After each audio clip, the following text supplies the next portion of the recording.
There's this quote from the Yakuza series creator Mr. Toshihiro Nagoshi, which I absolutely love. It says, "If I get to see a smile on a player's face, it doesn't matter how mad the company gets at me. Thoroughness for me, if I were to put it differently, is love. I love games, meaning that as a professional, I love players as well."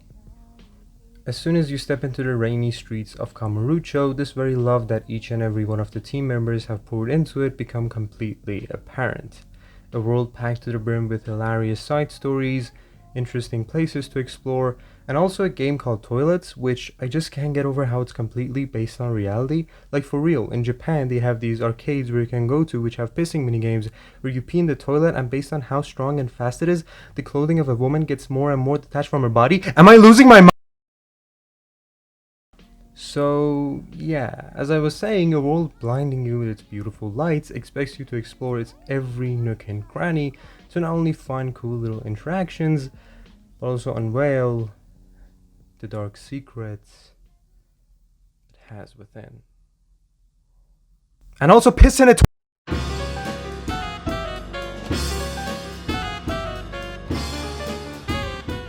The story takes place a year after the events of Yakuza Kiwami, where our main character Kazuma Kiryu finds himself in the world of crime again when he's tasked to uncover the murder of the 5th Tojo clan chairman.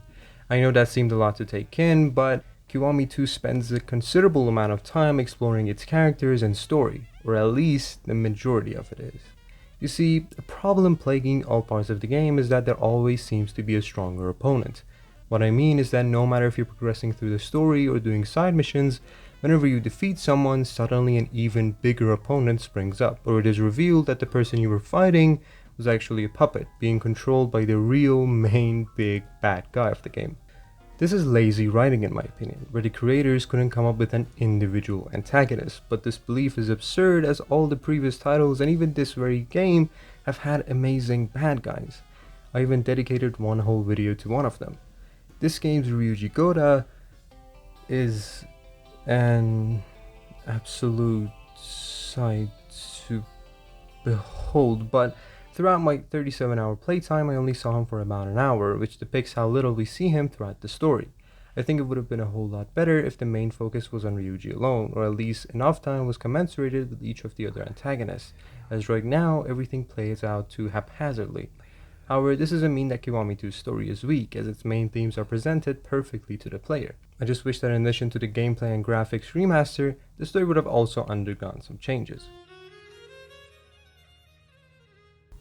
But narrative alone isn't what makes Yakuza great, as it might be the only series where its side activities and stories are just as important as its main ones. As soon as the weight of the main missions is lifted off your shoulders and the game throws you into its open world, you have the freedom to explore all parts of it. And it's all the more exciting because once again we're given the chance to not only visit the bustling streets of Kamurocho, but explore the vibrant district of Sotenbori. Taking a stroll through these places is as exciting as it has always been, and it's clear that the creators have listened to the criticisms of Yakuza 0, as finding collectibles scattered throughout the map has become a lot easier, and the underground walkways and such have made reaching your destination much faster. Also, each of these environments have their own unique set of side missions, which are unlocked little by little as you progress through the story. From finding a panty thief to posing as a kawaii maid, Yakuza's sub-stories are extremely hilarious, memorable, and oftentimes touching, but I encountered something pretty strange halfway throughout the story. It was in the 6th chapter of the game, where I had to find a character called Date-san. Date had recently came into contact with a foreign mafia group and had mysteriously disappeared. The main story wanted me to find him with utmost urgency. However, imagine my surprise when I found him across the street buying an internet router. This means discrepancy between the main and side plots of the game, where it didn't expect me to come across that particular sub-story in that particular time.